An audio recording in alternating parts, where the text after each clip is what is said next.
The vegetable grows and the lion roars. Read about the work and life of Peace Corps volunteer Gary R. Lindbergh in the early days of this program in Ivory Coast, Africa. Learn about his adventures and travels to places like Nigeria, Mali, and more. Join his excitement as he witnessed the lions, leopards, and other wild animals as they roamed across the plains of East Africa. It's all there for your enjoyment. The vegetable grows and the lion roars. Available now on Amazon. Get your copy today. God's Existence, Truth or Fiction? The Answer Revealed, written by author Gary R. Lindbergh, is a scientific study about the proof of God's existence. Lindbergh examines scientific theories about the origin of life and the Bible's creation story. His approach is different, as he suggests that both science and the Bible say the same thing. Lindbergh offers a powerful theory for readers to contemplate while presenting a unique conclusion. God's Existence, Truth or Fiction? The Answer Revealed is now available at your favorite online bookstore.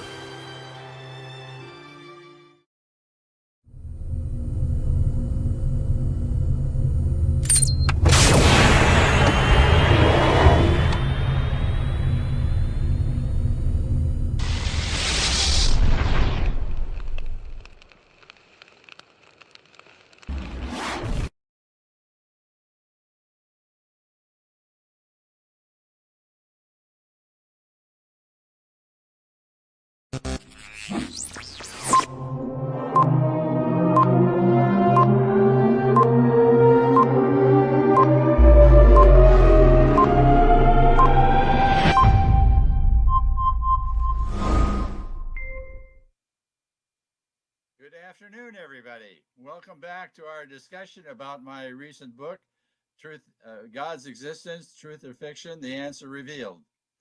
I welcome you as we continue our journey. As I've described that in the book, I take the reader on a journey with me to discover evidence to find out whether or not God exists.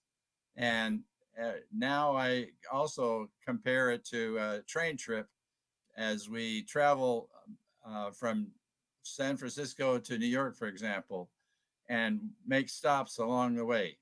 And now we have arrived at the 10th and final stop, which is called conclusion. And now I'm going to talk to you about the evidence that we have achieved and what we have concluded at this point. So when we look at this book, I want to remind everyone that the purpose of the exploration and examination is to examine whether or not God exists. And we have studied botany, zoology, anatomy, astronomy, mathematics, chemistry, and physics. And we've also looked into the scientific method and the laws of science, as well as the Big Bang theory that purports to talk about the source of creation. And we've looked at scientific studies about creation and the origins of life. And also we've decided to look at the creation according to the Bible, so we can get a balanced or see both sides of the picture.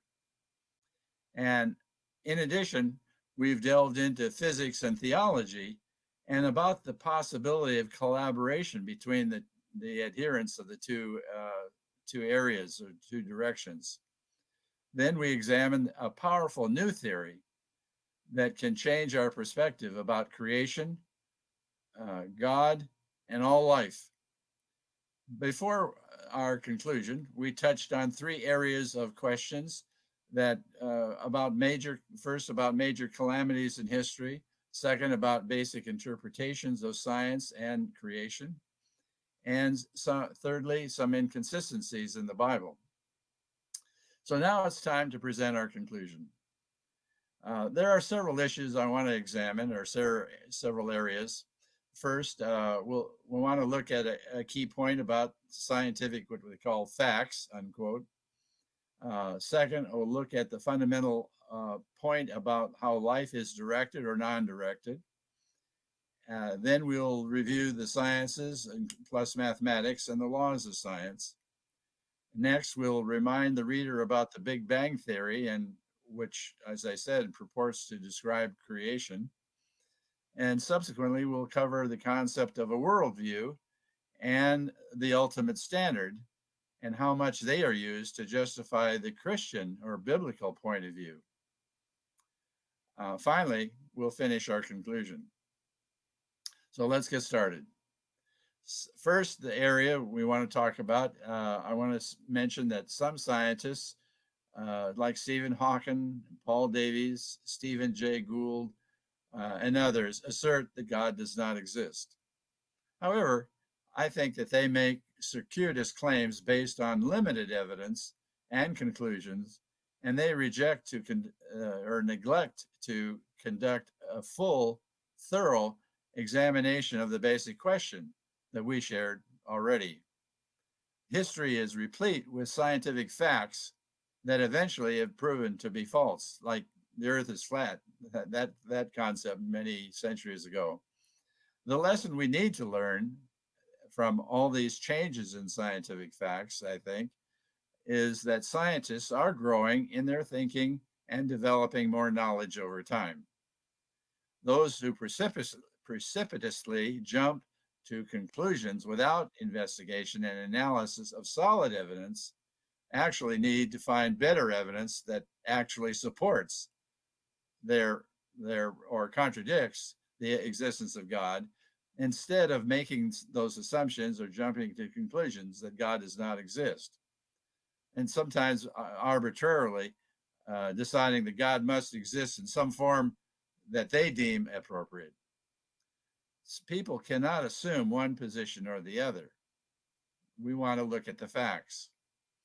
Well, as I see it, some scientists tend to look at their own scientific work, which is very serious and complete, but they examine a few facts with blinders on and arbitrarily conclude that there is no God.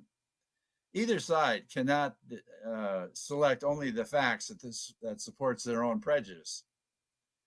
They need to examine the evidence on both sides of the issue. If they make the effort to gather all the evidence and analyze it a lot better, they are more apt to find the truth. I'm not against research. I'm just against sloppy research by both scientists and Christians. It is the truth that will set us free. That's what I want. I want the truth. So the next area that I want to talk about in our discussion is a fundamental point that helps us to start to answer our basic question. As previously discussed, all human, animal, and plant life must be either directed or non-directed. There can be no other alternative. The evidence very clearly demonstrates that all life is directed. Human, animal, and plant life reproduce after its own kind. Humans reproduce humans, animals reproduce animals, and plants reproduce the same plants that they were planted. The fact is that both plant and animal life are extremely organized in 7 levels of organization, as we previously discussed. So that means that all animal and plant life is organized by design instead of by accident or by random. We have to connect the dots. That's what I'm trying to do, is connect the dots. When we examine human anatomy, we found enormous complexity and purpose in the human body. The eye, brain, and liver serve as examples of some of the intricate, complex organs to demonstrate that point. The brain has 100 billion neurons. 100 billion neurons. Does that happen by accident, by chance, or by design? The retina of the eye contains 137 million light-sensitive cells that analyze more than 1 million messages a second, no less, and then transmit the data to the brain. How does that happen? Well, Grant Jeffrey says the millions of specialized cells in your eye can analyze more than 1 million messages a second and then transmit that data to the eye, to the brain. How do we explain such incredible activity? Well, I say that the heart and other organs in the body can reveal similar complexity and intricacy and further document this observation. Looking at astronomy, we found an enormous universe with billions of stars in the galaxy and billions of galaxies in the universe. It has very specific and intricate organization. When we look at the constellations in the Earth's sky, we see an example of that. And all this evidence indicates creation or proves that it cannot be creation by accident or by random. It has to be creation by design, even if it matters that it takes millions of years. While it's clear that there is so much more to learn about the universe, I think there's more than enough evidence to clearly demonstrate the universe is too vast by its own complexity and organization to have developed by accident or by random. All these areas in science demonstrate regularity, order, coordination, and direction that in turn demonstrates signs of creation by a superior intelligent being. When we look at mathematics, we saw coordination, order, uniformity in the various branches of mathematics, including arithmetic, algebra, geometry, and calculus. Through my own actual experience, in my own studies in math up through calculus, I found that there were very specific ways to make simple and sophisticated calculations that we can apply to various areas of life. There is frequently more than one way to calculate the same result. This means that we can use different methods to calculate the solution. Does that happen by accident? This kind of methodology and process clearly demonstrates planning and organization in these disciplines by an intelligent being. These procedures in mathematics do not just happen out of the blue because of some random or accidental accidents or events, and the same is true of the planets, animals, universe as a whole. These procedures demonstrate advanced planning and purpose by a higher intelligence or being. Now, another area I want to talk about is that we checked the chemistry and physics and found, again, the disciplines that were quite well organized. And examples in chemistry are its periodic table of elements and the different areas of study, namely physical chemistry, organic chemistry, and inorganic chemistry. Physics is a fundamental branch of science that has become so complex and extensive, even though it still includes classical mechanics, quantum theory, and the theory of relativity. Both chemistry and physics have laws of science that control so much of our world and in our universe. We presented law after law, both in chemistry and physics, to demonstrate the orderliness of these sciences. Laws themselves cannot create other laws of science. Scientists have failed to explain how even these laws have come into being. These laws indicate purpose that can only result because of design instead of by accident or by random. The scientific method is an orderly way to discover the truth about the issue under question. Stephen Hawking clearly pointed out that one can disprove a theory that is being offered as a law of science by simply finding a simple observation that disagrees with a thesis. A law of science must be true at all times and in all experiments. As previously cited, Hawking said, quote, The whole history of science has been the gradual realization that events do not happen in an arbitrary manner, but that they reflect a certain underlying order. How do you get order? By accident? I don't think so.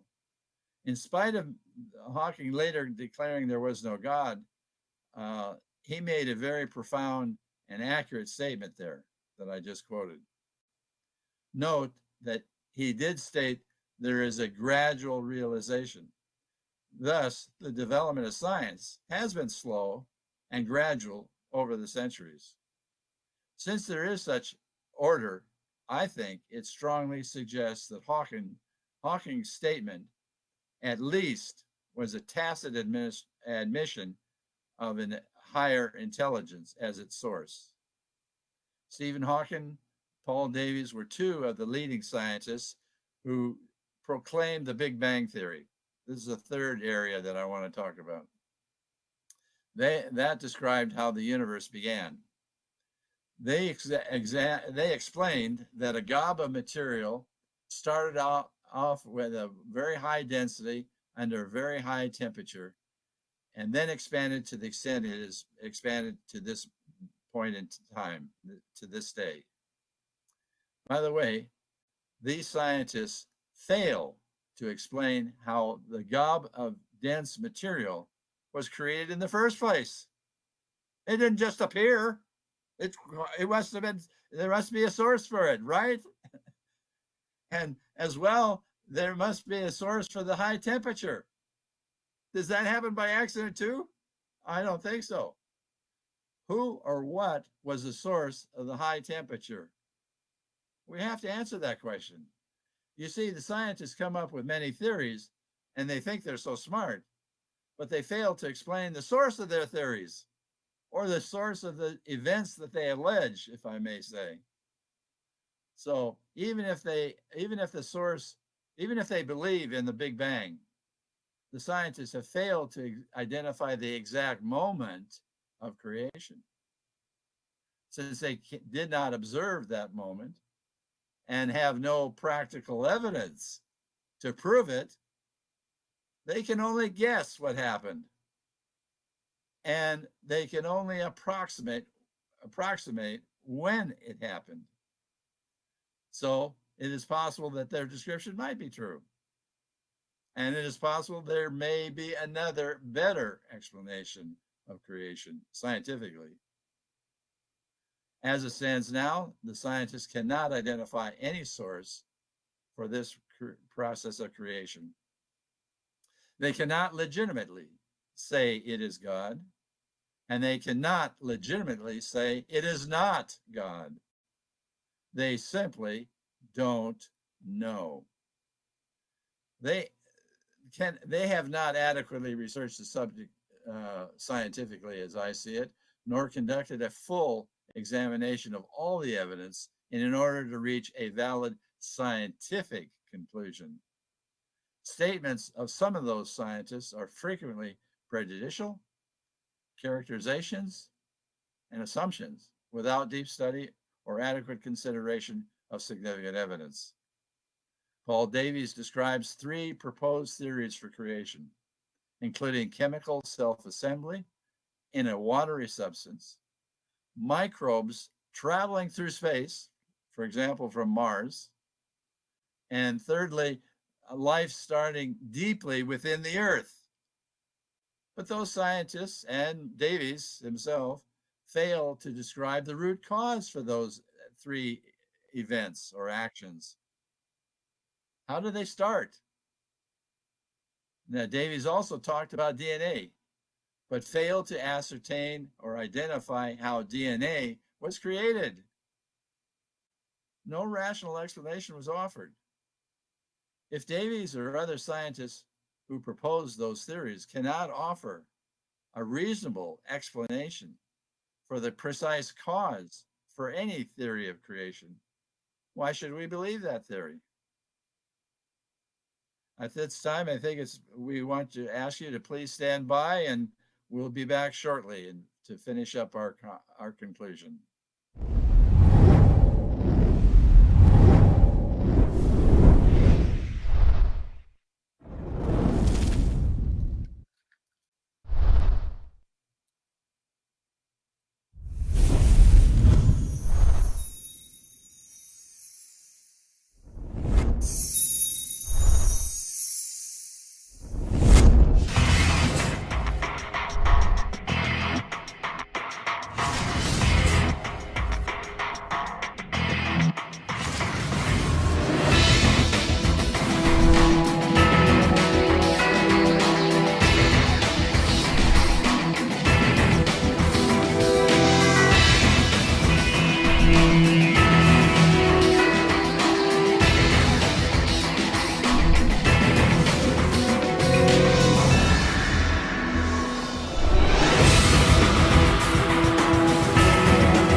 The vegetable grows and the lion roars. Read about the work and life of Peace Corps volunteer Gary R. Lindbergh in the early days of this program in Ivory Coast, Africa. Learn about his adventures and travels to places like Nigeria, Mali, and more. Join his excitement as he witnessed the lions, leopards, and other wild animals as they roamed across the plains of East Africa. It's all there for your enjoyment. The vegetable grows and the lion roars. Available now on Amazon. Get your copy today. God's Existence, Truth or Fiction? The Answer Revealed, written by author Gary R. Lindbergh, is a scientific study about the proof of God's existence. Lindbergh examines scientific theories about the origin of life and the Bible's creation story. His approach is different, as he suggests that both science and the Bible say the same thing.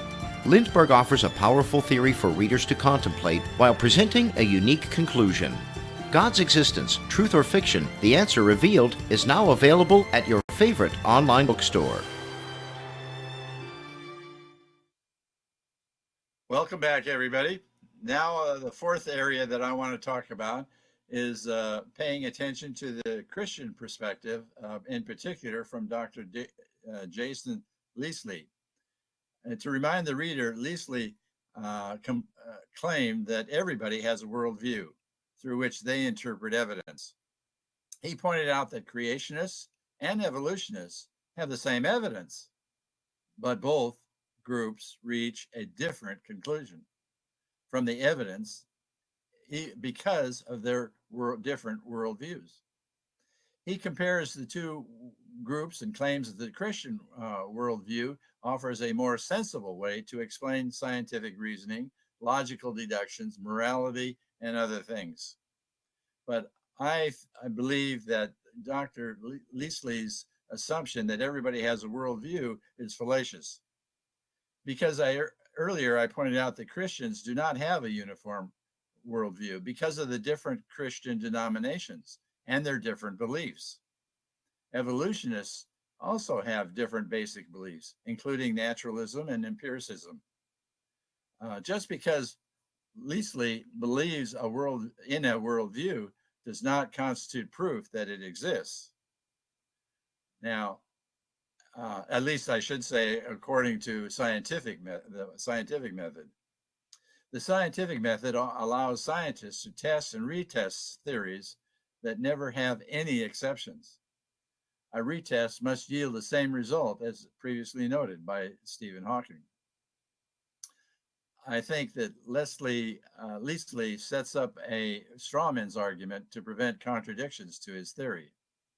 The fact that other people do not believe in his prejudice about what he calls a worldview constitutes proof that his worldview is pretty much nonsense. Prior to the Bible, the Egyptians built great pyramids, as did the Incas in Peru and the Aztecs in Mexico. Weren't they rational in how they built those great works? The Chinese had great civilizations for centuries before the Bible was written. The concepts of rationality and uniformity existed in those different civilizations on 3 different continents. So Leasley's theory fails scientific testing. However, Leasley does present a comprehensive, indeed thorough presentation of assumptions that creationists and evolutionists alike make when discussing their points of view. Leasley offers some clear examples of how evolutionists erroneously commit these fallacies. What Leasley needs to do is to subject creationists to the same type of thorough examination and analysis. If he or somebody else would do that analysis, I don't think it'd be hard to conclude that the creationists also commit the same mistakes like evolutionists have done. So now I want to begin my conclusion. The Bible, I feel, is the inspired word of God, as Christians claim. It was written by people who received inspiration and spiritual guidance from God. Even if the Bible has contradictions and deviations in it, it is still the sacred word from God. It is striking how accurate it is in its description of history, let alone its requirements about showing loving God and loving your neighbor as yourself. Who created science? God. Indeed, God created the universe and all that is in it. Since God created both the Bible and science, I argue that both the Bible and science say the same thing. God does not lie, or God does not tell falsehoods. So there are no actual contradictions between the two. Since humankind perceives that there are contradictions between the two, I suggest that means that those apparent contradictions are the result of misinterpretations of the Bible, misinterpretations of science, and or misinterpretations of both the Bible and science. Since so many people, including scientists, pastors, priests, educated scholars, and average people, also misinterpret the Bible and science. So this causes tremendous uncertainty, confusion, and misinformation to many people who really want to make sense of it all. Now, one example is the story of creation. The Bible says that God created the universe and the earth in 6 days and rested on the seventh, right? Many Christians mistakenly assume that the Bible means 7 days with 24 hours each as we humans measure time. I want to thank Dr. Jason Leasley for this quote from Isaiah chapter 55, verses 8 to 9. I quote, "For my thoughts are not your thoughts, neither are your ways my ways, declares the Lord. As the heavens are higher than the earth, so are my ways higher than your ways, and my thoughts than your thoughts." Unquote. This passage very clearly states that human beings do not think like God thinks, and human beings do not act in the same way God acts. How can any Christian, let alone any human being, assume that God must be limited in time as a human being to 24 hours in a day, or limited in any other human way? Is God not greater in size and power than any human? Furthermore, the latest translations say that a day for God is like 1,000 years for a human. I like the earlier translation that I learned when I was a young man, and it's where a flick of the eye was but 1,000 years to God. I think that's really more accurate, to be honest. If God is the creator, then the sense of time cannot be equal between God and humankind. It must be different for gods and for humans. Christians proclaim that the Bible is the Word of God. If these passages I just talked about are true, it makes it perfectly clear that it could have taken millions of years, if not billions, to carry out his creation instead of doing it in several, quote, several thousand years, unquote, as some Christians falsely presume. We've already seen that adding up the life times of people listed in the Bible. I mean, it's there in the Bible, showing the generations between Adam and Eve up to Noah was more than 10,000 years, which by itself negates the theory that the age of the earth is merely several thousand years old, as Dr. Leasley mistakenly claims, or as 6,000 years, as some other Christians might say. When we didn't examine the earth per se, but I think it's abundantly clear that when we look at the seas, the rivers, the ocean, we see that they are useful to humanity in many numerous ways. Beautiful and bountiful to see, beneficial to the environment. And the same is true of everything that God created. Some scientists would proclaim that the planets in the solar system have useful purposes for the benefit of the Earth and its people. As an example, the planet Jupiter may provide significant protection for the Earth from numerous meteorites in space. The moon affects the rise and fall of the tides of the ocean. We all really know that very well. If the moon were not at the precise distance from the Earth that it is, it could cause major repercussions on the Earth. According to Wikipedia, the Earth consistently rotates around the sun 584 million miles for 365.256 days at an average distance of 92.96 million miles. The time it takes over 365 days is accounted for in our leap years, in our calendars. So if the Earth did not rotate on its axis and spin around the sun as it does, the Earth could collapse from its path and end all life on Earth, according to scientists. These observations constitute more evidence that proves the existence of the Creator. A deeper exploration of these facts will prove additional support for the conclusion of this book.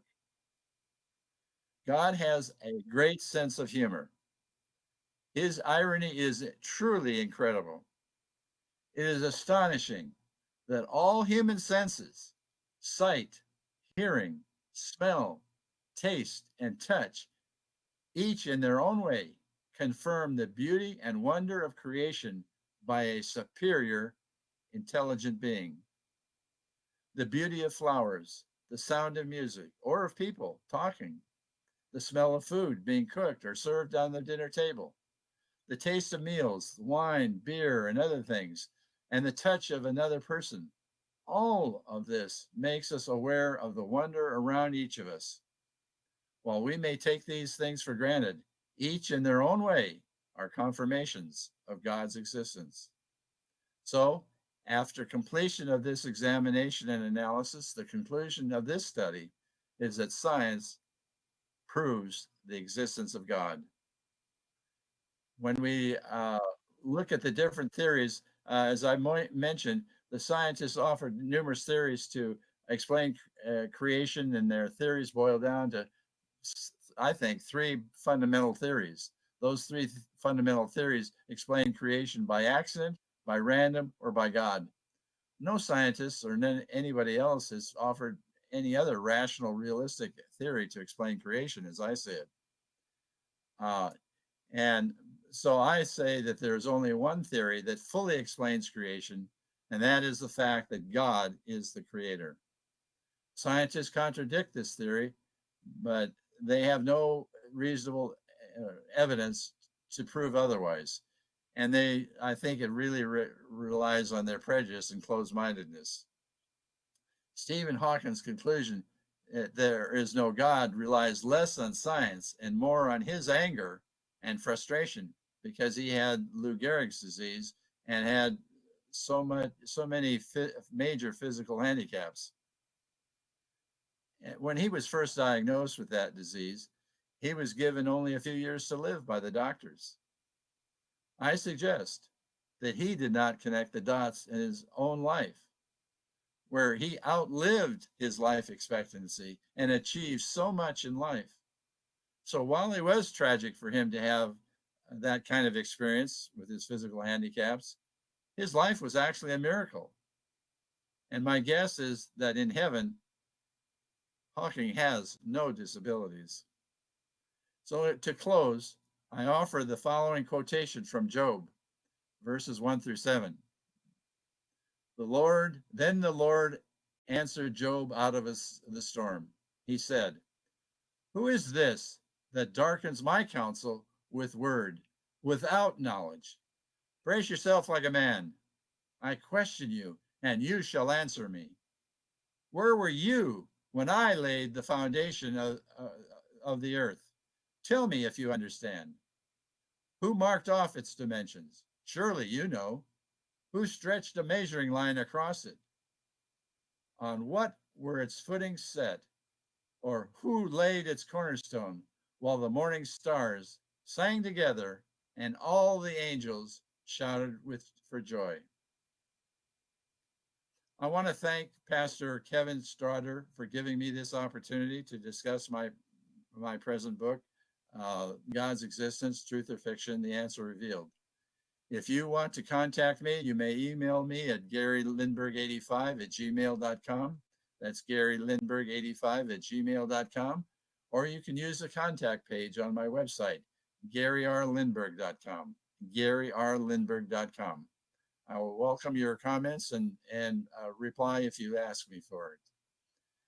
It's been my pleasure and honor to offer you a new insight into what our Creator did in his process of creation and to show proof that he exists. May this study help you to hold on to your faith, and may your faith be renewed and strengthened.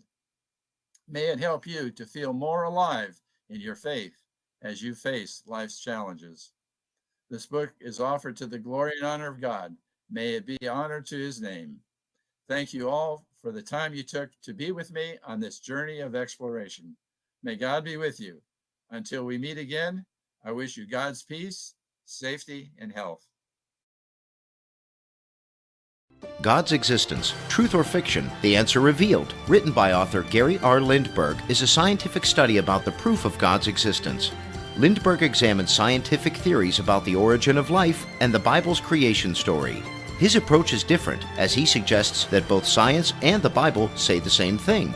Lindberg offers a powerful theory for readers to contemplate while presenting a unique conclusion. God's Existence, Truth or Fiction, The Answer Revealed is now available at your favorite online bookstore.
The vegetable grows and the lion roars.